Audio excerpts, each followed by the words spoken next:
ലൈംഗിക അധിക്ഷേപവും body shaming നടത്തിയെന്ന honey റോസിന്റെ പരാതിയിൽ കഴിഞ്ഞ ദിവസം വ്യവസായി ബോബി ചെമ്മണ്ണൂർ അറസ്റ്റിലായിരുന്നു.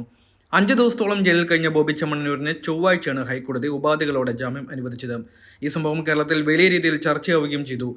ഇപ്പോഴിതാ താൻ ഉദ്ഘാടനം ചെയ്യാൻ പോകുന്ന പുതിയ കടയുടെ വിശേഷങ്ങൾ പങ്കുവച്ച് ഹണി റോസ് പോസ്റ്റ് ചെയ്ത വീഡിയോയ്ക്ക് താഴെ ബോബി ചെമ്മണ്ണൂർ അനുകൂലികളുടെ വിദ്വേഷ കമന്റുകളാണ് കൂടുതൽ വന്നുകൊണ്ടിരിക്കുന്നത്. പാലക്കാട് ജില്ലയിലെ ഒലവക്കോട് പ്രവർത്തിക്കുന്ന ഒരു ഇലക്ട്രോണിക്സ് ഫർണിച്ചർ ആൻഡ് മൊബൈൽസിന്റെ നവീകരിച്ച ഷോറൂം ഉദ്ഘാടനത്തിന് താൻ എത്തുന്നുവെന്ന് അറിയിച്ചുകൊണ്ട് ഹണി റോസ് കഴിഞ്ഞ ദിവസം തന്റെ സോഷ്യൽ മീഡിയ പേജുകളിൽ ഒരു വീഡിയോ പങ്കുവച്ചിരുന്നു. ഇതിന് താഴെയാണ് ഇപ്പോൾ നിരവധി വിദ്വേഷ കമന്റുകൾ നിറയുന്നത്. ആരും ഉദ്ഘാടനത്തിന് വരില്ല എന്നും ഒറ്റയ്ക്ക് ഉദ്ഘാടനം ചെയ്താൽ മതിയെന്നുമാണ് പലരും കമന്റിൽ പറയുന്നത്. ആ കട അധികം വൈകാതെ പൂട്ടിപ്പോകുമെന്നാണ് മറ്റ് നിരവധി പേരുടെ കമന്റുകൾ. ഏതോ പാവത്തിന് ജയിലിൽ കിടക്കാൻ യോഗമുണ്ട്, ആ ഷോപ്പ് സമാധിയായി, അന്തസ്സുണ്ടെങ്കിൽ ആരും പോകരുത് എന്നിങ്ങനെ തുടരുകയാണ് കമന്റുകൾ. ആണത്തമുള്ള ഒരുത്തനും കാണില്ല നിന്റെ ഉദ്ഘാടനം കാണാൻ, അഥവാ ഉണ്ടേൽ അത് കൂവാനായിരിക്കും. ആ കട 8 നിലയിൽ പൊട്ടട്ടെ എന്നും ആശംസിക്കുന്നു എന്നാണ് മറ്റൊരു കമന്റ്. ജനങ്ങൾക്ക് ഉപകാരമുള്ള ബോബി സാറിനെ പോലുള്ളവർ നാടിന് ആവശ്യമാണ്. നാടിന് ഒരു ഉപകാരവും ഇല്ലാത്തവർ ഉദ്ഘാടനം ചെയ്യുന്ന വ്യവസായ സ്ഥാപനങ്ങൾ ബഹിഷ്കരിക്കുക.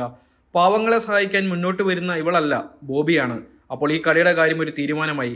ആരും പോകാതിരിക്കരുത്, പക്ഷെ അവിടുത്തെ സാധനം വാങ്ങരുത് എന്നാണ് മറ്റു ചിലരുടെ കമന്റുകൾ. അതേസമയം ഹൈക്കോടതിയിൽ നിന്ന് രൂക്ഷ വിമർശനം ഏറ്റുവാങ്ങിയതിനു ശേഷമാണ് ബോബി ചെമ്മണ്ണൂരിന് ജാമ്യം ലഭിച്ചത്.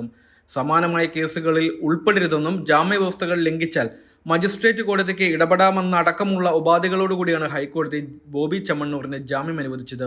അന്വേഷണ ഉദ്യോഗസ്ഥൻ ആവശ്യപ്പെടുമ്പോഴൊക്കെ ഹാജരാകണമെന്നും അന്വേഷണവുമായി പൂർണ്ണമായി സഹകരിക്കണമെന്നും ഹൈക്കോടതി ആവശ്യപ്പെട്ടിട്ടുണ്ട്.